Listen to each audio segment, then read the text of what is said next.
Child sexual abuse, इससे sir एक adult कैसे बाहर आए? क्योंकि जब तक सर ज्यादातर रिसर्च में सर यही देखा गया है कि एक बच्चा है उसको ज्यादातर अब्यूज अपने ही नोन टू से फेस करना पड़ता है, और सर वो चीज फिर उसके दिमाग में दब जाती है, किसी को बताया बिना, पेरेंट्स को बताए बिना वो ग्रोन अप होता है, तो वो सर सेल्फ हेट कहीं ना किसी डिजीज फॉर्म में, स्पेशली सर कैंसर में ऐसा ज्यादातर कैंसर ही देखने को मिलता है, क्योंकि सर वो सेल्फ हेट कहीं ना कहीं उसके डीएनए, उसके जीन्स को हैम्पर कर देता है। तो सर ऐसा एडल्ट जो कि अब पीटीएसडी यानी sir post traumatic stress disorder से गुजर रहा है, वो कैसे बाहर आए सर?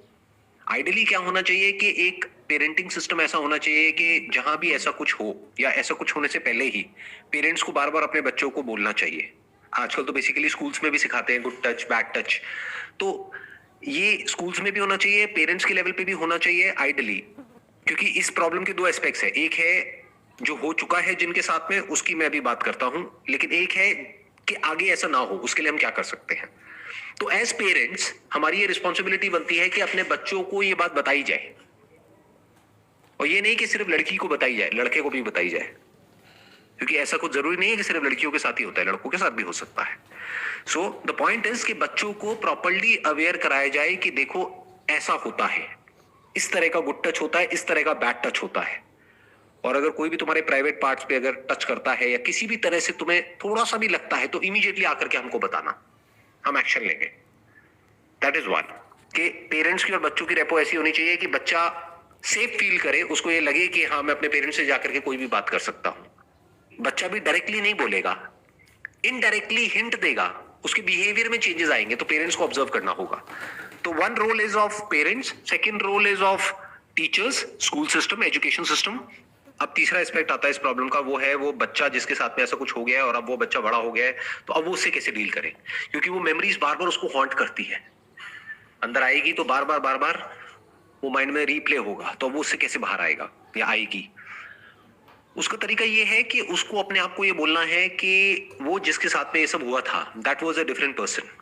वो कमजोर था या थी, फिजिकली भी, इमोशनली भी, साइकोलॉजिकली भी, उसके अंदर इतनी पावर नहीं थी कि वो जा करके किसी से लड़ सके। बट आज वो बच्चा बड़ा हो चुका है या हो चुकी है, तो आज उस बच्चे के पास में पावर है। अब अगर उसके साथ में ऐसा कोई कुछ करने का सोचता भी है, तो वो चाहे तो ऑनलाइन आज की डेट में पेपर स्प्रे मिल जाते हैं, तो पेपर स्प्रे मंगा करके वो अपने पास में रख सकता है या रख सकती है, और कोई भी आए तो अपने सेल्फ डिफेंस के लिए, ऐसे नहीं जबरदस्ती किसी को भी, अपने सेल्फ डिफेंस के लिए वो अपने आप को आराम से प्रोटेक्ट कर सकती है या कर सकता है। सो अब उसको कैसे देखना पड़ेगा इसको, ये नहीं कि मेरे साथ में ये हुआ, उसको अपने अंदर एक कंपैशन की फीलिंग लानी होगी।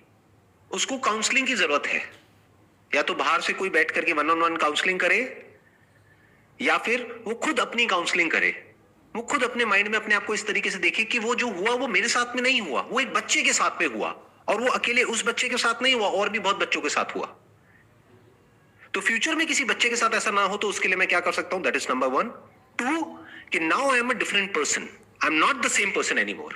अब कोई आ करके तो दिखाए, अब कोई कुछ ऐसा बोल करके तो दिखाए, करना तो बहुत दूर की बात है, देख लूंगा या देख लूंगी। Now I have the power to defend my self. This is a different person and that was a different person, दो अलग अलग है। तो उस बच्चे को एक कंपैशन की तरह देखना है, उसको ऐसे देखना है बच्चा है, कोई बात नहीं, मुझे उस बच्चे पर प्यार आ रहा है। नंबर 2, अगर वो जो पर्सन जिसने भी उसके साथ में ऐसा कुछ किया था बचपन में, उसको लेकर के उसके माइंड में बार बार थॉट्स घूमते हैं, गुस्सा आता है, कुछ ऐसी फीलिंग्स आती हैं कि मैं उसको हार्म करूं, तो फिजिकली उसको हार्म करने की जरूरत नहीं है, क्योंकि उससे क्या मिलेगा, कुछ भी नहीं। बट पब्लिकली उसको कॉन्फ्रंट किया जा सकता है। मानो उसकी फैमिली है, उसकी वाइफ है, उसके बच्चे हैं, सबके बीच में बैठ करके बोला जा सकता है ये क्या किया था आपने। शर्म आती है अपने बच्चों के सामने? नहीं आती है। Why not, face it. डरना क्या है, वो पर्सन क्या कर लेगा या क्या कर लेगी, बोलेगा ही तो। और गलत कौन है और सही कौन है? जब वो गलत काम करने में नहीं डरा, तो आप सही काम करने में क्यों डर रहे हो? या जो भी पर्सन जिसके भी साथ में हुआ है वो सही काम करने में क्यों डर रहा है, क्यों डर रही है? Stand up for what is right, जिससे क्या होगा कि आपके अंदर जो भी कुछ है, you will feel good about it. जैसे होता है ना, मन में कुछ है, कि ऐसा नहीं कि मैंने उस बच्चे के साथ में कुछ गलत हुआ और मैं चुपचाप बैठ गई, ऑल्दो वो बच्चा कोई और था, बट मेरा ही एक पास्ट वर्जन था, उसके साथ में हुआ ना, तो उस वक्त उसके अंदर इतनी पावर नहीं थी कि वो उस सिचुएशन को कॉन्फ्रंट कर सके। आज है, आई विल डू इट। जा करके उसको कॉन्फ्रंट करो, उसको बोलो, उससे पूछो कि क्या किया था आपने, और किस किस के साथ में आपने ऐसा कुछ किया है। आपके बच्चों के साथ भी किया है क्या? ये आपके बच्चे बैठे हैं यहाँ पर। उससे क्या होगा कि आपके अंदर से ये जो गिल्ट है ये निकल जाएगा पूरी तरह से।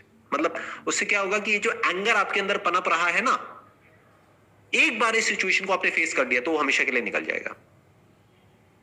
अगर आपको लगता है कि सिचुएशन बहुत बिगड़ जाएगी अगर सबके सामने कॉन्फ्रंट किया तो मे भी अकेले में कर सकते हो।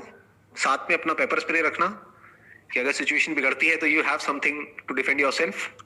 बट सर डिफिकल्टी वहां पे आ जाती है सर, अगर वो कोई अपना ही नोन टू हो और पेरेंट्स उस पे ट्रस्ट कर रहे हो या फिर वो अपना ही कोई क्लोज वन हो, उस समय सर ये बच्चे को ये डर लग सकता है ना सर कि बिलीव मेरे पे करेंगे या फिर उन पे करेंगे, या झूठा भी तो बोल सकते हैं। वो तो पेरेंट्स की प्रॉब्लम है कि वो कैसे रिएक्ट करेंगे। हो सकता है वो बच्चे का साथ दे, हो सकता है उसका साथ दे, जो रिलेटिव है या फ्रेंड है, जो भी है, फैमिली में नोन है, जी सर। हो सकता है उसका साथ दे, हो सकता है अपने बच्चे का दे। That is a different point all together. वो इंपॉर्टेंट है ही नहीं कि वो किसका साथ देंगे किसका नहीं। और आपको कैसे पता कि वो किसका साथ देंगे? हो सकता है वो बच्चे का ही साथ दे, अपना बच्चा है, उनका कोई किराए का बच्चा थोड़ी है, कैसे उठा के थोड़ी लाए हैं।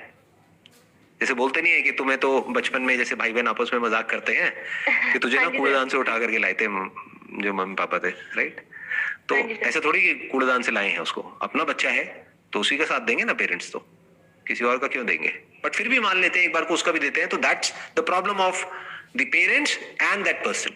तो अकेले में कॉन्फ्रंट करो, कोई बात नहीं, उसको बोलो कि मैंने अभी तक ये किसी को बताया नहीं है, लेकिन आज के बाद अगर आपने मेरे साथ या किसी के साथ ऐसा कुछ करने के बारे में सोचा भी तो मुझसे बुरा कोई नहीं होगा। याद रखना इस बात को। Tell it to that person, make him feel guilt about what he has done. डरने की जरूरत नहीं है। बेसिकली क्या होता है, हम लोगों के अंदर एक कॉन्फ्लिक्ट का डर होता है। क्या होगा? कॉन्फ्लिक्ट ही तो होगा ना, घर में होगा, उसके साथ होगा, हो जाने दो, क्या हो गया? कॉन्फ्लिक्ट से इतना डरते क्यों हो?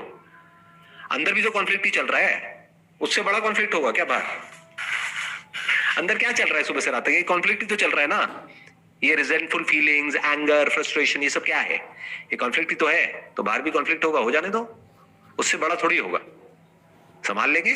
और आप सही की तरफ खड़े हो ना, आप गलत की तरफ थोड़ी हो। This is illegal, this is not just unethical and immoral, this is also illegal. So the law and order system is also standing with you or that person. तो डरने की क्या जरूरत है?